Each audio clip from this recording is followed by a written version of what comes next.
mag PS4 at PS5, hindi lang dapat size ng TV ang dapat tinitingnan. Pati features para sa solid gaming experience. Una, tingnan muna ang refresh rate ng TV. Kapag 60 Hz, okay na to para sa mga casual gaming. Smooth pa rin ang laro, malinaw ang graphics, at swak sa daily gaming.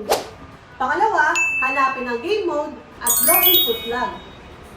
Ito ang nagbibigay ng mas mabilis na response kapag pinipindot mo ang controller. Mas responsive, mas competitive, mas enjoy maglaro. Pangatlo, mas maganda na 4K HDR ang inyong TV para naman sa mas malinaw at mas makulay na inyong nilalaro. At dito na papasok ang iTV WebOS 4K na QLED pa at syempre HDR pa. QLED para sa mas vibrant at rich na color. 4K resolution para sa mas detailed na graphics. HDR para mas deep ang contrast at pop ang visuals. At syempre, WebOS para madali ang navigation at smart features.